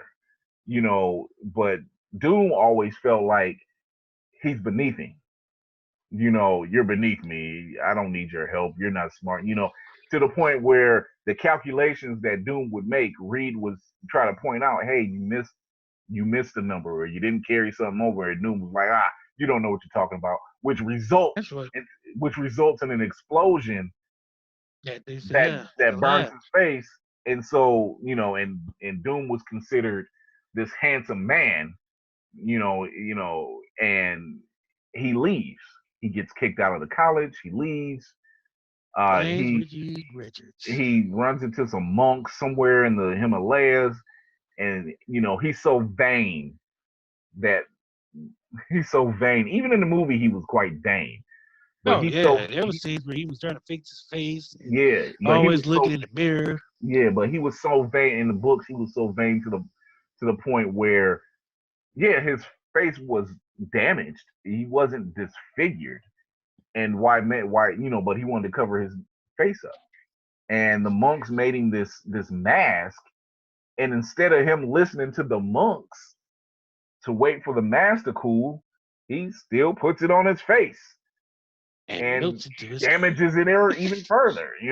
So in other words, although he's one of my favorite villains, Doom can't see past the nose on his face. He ain't got no listening skills, I'll tell you that. That's what it is. He doesn't have any listening skills, and that's what does it for that. Now, there are two honorable mentions in league with that 2005 Fantastic Four.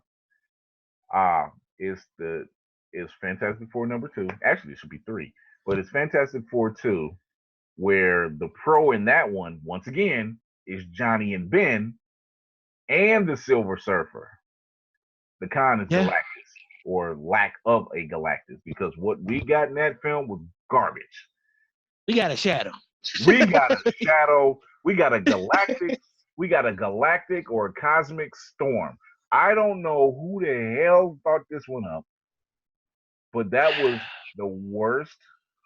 I seen this at the drive-in theater with my wife, and the look on my face as I sat behind the steering wheel was enough for me to start the car and just leave then. Because I seen the shadow on like one of the planets. I think it was Saturn that it was passing or whatever. Yeah. And you seen the shadow. I'm like, okay, we're going to get Galactus. I wonder how they're going to pull this off. They didn't. And they didn't.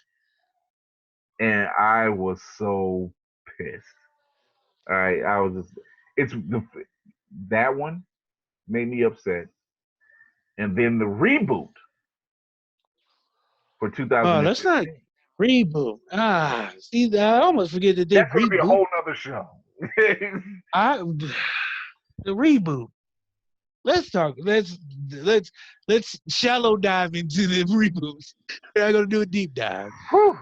Michael B. Jordan. I don't know what they were thinking doing the Black Storm and White. And here's the thing: Sue. I don't have a problem with Michael B. Jordan. He's actually a great actor. He's probably going to become he's going to probably become one of the upper echelon actors in Black Hollywood. Oh, yeah. And so I had no problem with him. Period. My thing was there a reason why you made him black? Yeah. There's this conversation that happens where you have certain characters and they change the race or they change the gender. If you got to give a reason why, it's got to be a purpose. Are you doing it for inclusion, or are you just doing it because? Yeah, I think that was more one of those just because. Yeah, and it was like you didn't really because now you got to build a whole nother story front around it. Yeah, because now the dad was in it and Sue was adopted and yeah, and it was just like, did you really need to? It was an unneeded change that made no difference to the film. Here's why that happened. Because we live in a culture where everybody wants to be PC and everybody wants to be included and everybody wants to have their face represented. And that's cool. But to be honest with you, we don't need 50 black superheroes that used to be white. Like, stop changing colors. Just start building new characters that are black. Like, or get the existing black characters and just transfer them over. That's all. Black Lightning is a great example. You couldn't, you shouldn't, and you couldn't make it a white person. Because White Lightning don't sound good. It don't sound menacing at all. No. Get out, guys! I'm White Lightning. That doesn't strike fear in the hood. Like, I'm sorry. That just you just think you're another cop. So the third honorable mention that's bad in that one is Roger Corman's version of Fantastic Four. Now, this one never seen the light of day. That's probably a good reason why. You might be able to. Now, I've seen this thing in parts, and I've seen it on YouTube. I think this was in 1992 or 94, somewhere in that realm, that it was supposed to be released. It never was released. Very hokey special effects.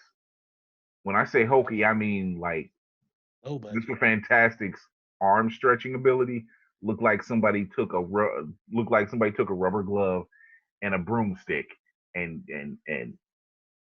pushed man, I thought you was gonna say like a rubber hose. No. The costumes were very accurate. They were cartoon accurate. It was very basic colors. There was no shadowing to it or anything like that. It was very cheesy, which for the 90s, in a lot of those, doing a lot.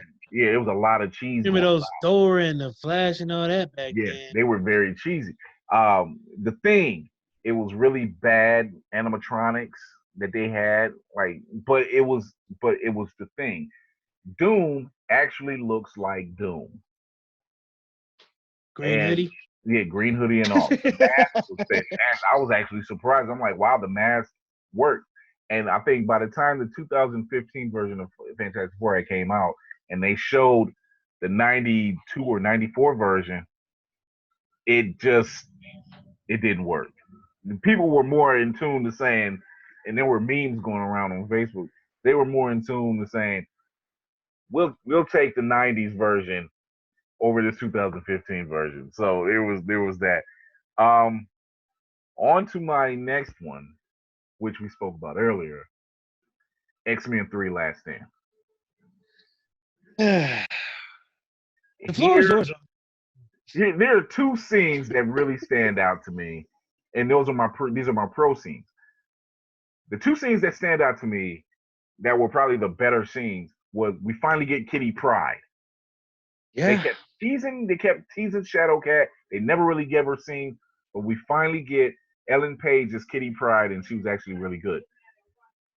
So when she's there doing her scene, it was actually a pretty standout scene for that character. Yeah. I wanted more Kitty and Bobby. Pryde. Yeah, her and Bobby. When she's running through the walls and Juggernaut is chasing after her. Oh, that scene was crazy.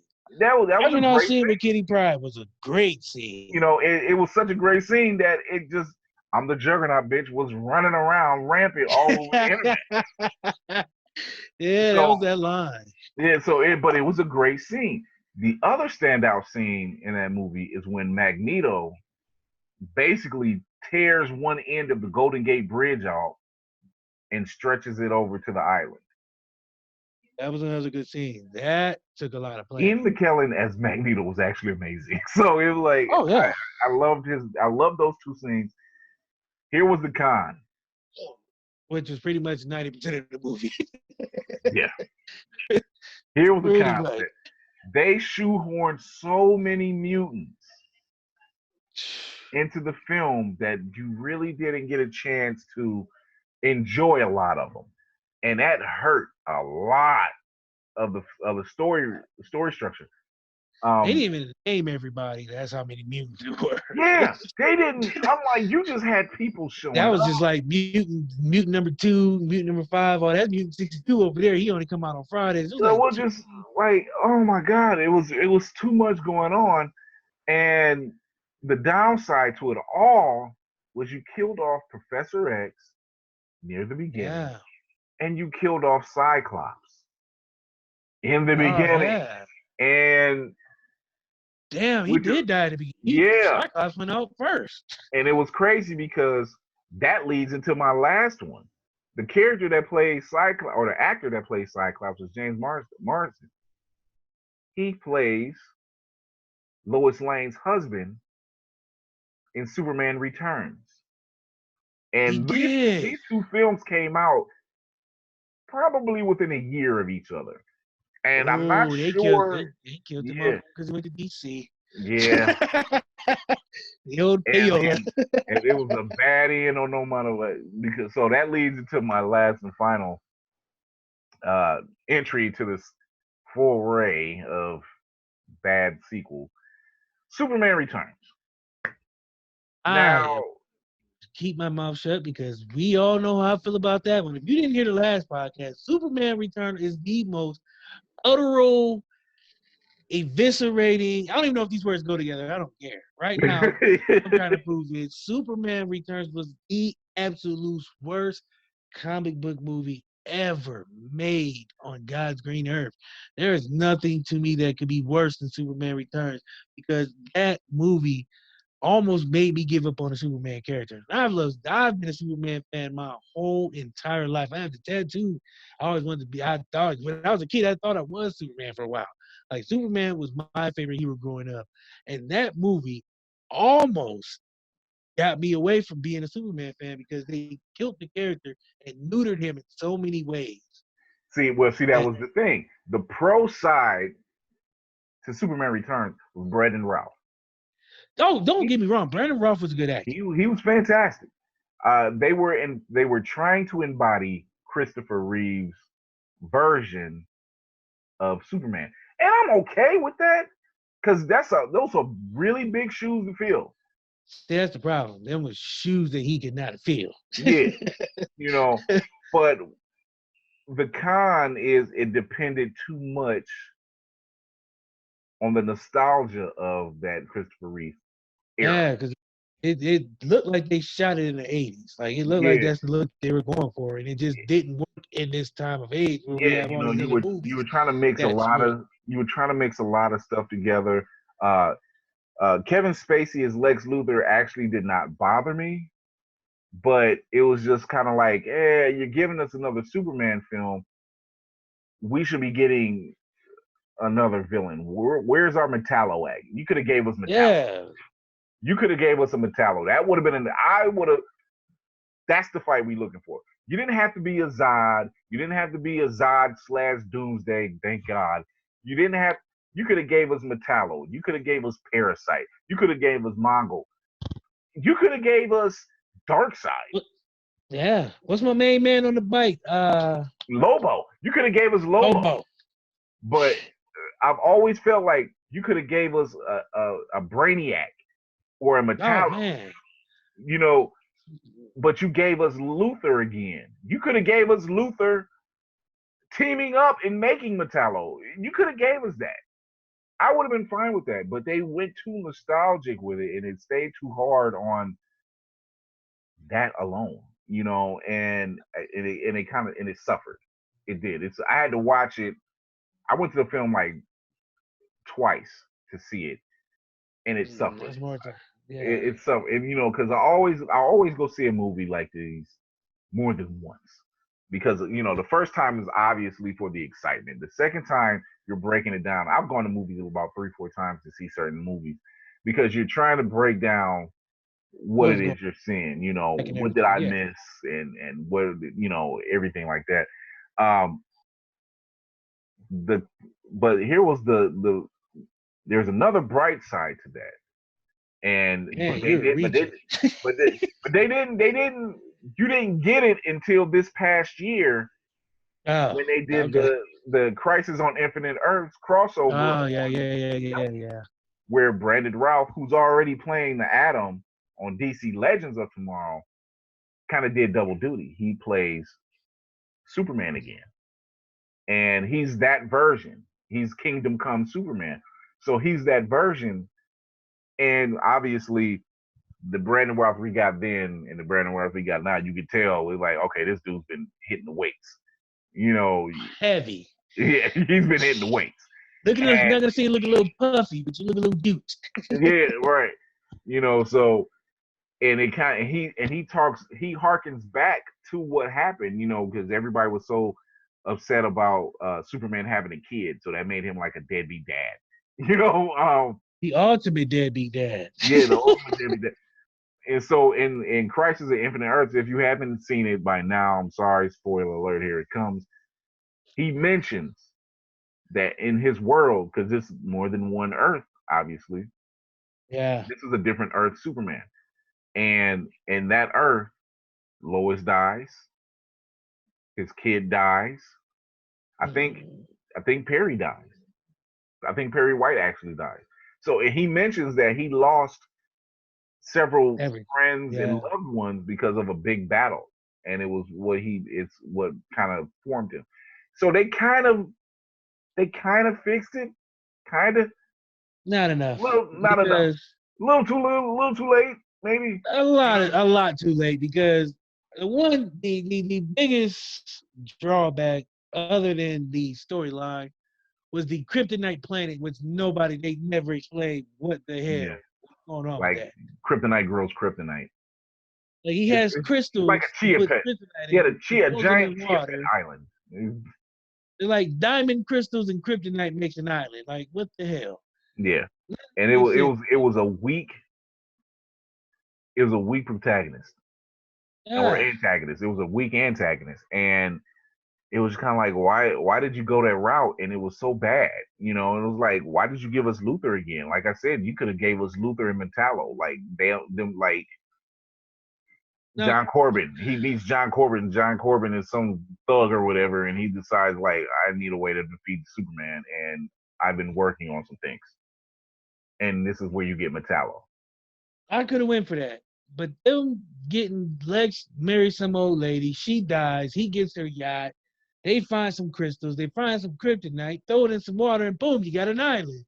What the entire shit was that? Like, none of that logic. They made Lex. He was a land grabber if there ever was one. That version of Lex throughout the Christopher Reeve era up till Returns was nothing but a real estate mogul. That's all he was. He was always about, this land is mine and I want it. I'm like, man, your antagonist is a real estate mogul, not a ruthless. He said, "Oh, I'm a ruthless businessman." Yeah, like I seen before. You married an old lady, like Lex. You got long money, dude. Even in prison, you got long money. You don't. That's what I wasn't understanding. Like, it just. Lex Luthor is the type of villain where, you might catch him, you might have caught him in the act, but he gets in there and he's like, I'll go to prison. I'm not actually in prison. I'm going to prison because guess what? I'm buying off the warden. I'm buying off the guards. I'm buying off anybody. You're gonna have some old bitty laying in bed. Like, you really think you're keeping me in this prison? When everybody goes to bed, I get the warden to tell the people to let me out so I can go handle my business. I'll be back in the morning. I'm serving my time. I'm just not staying in here. Not all day. Lex gets to eat steak every night. He just chooses not to.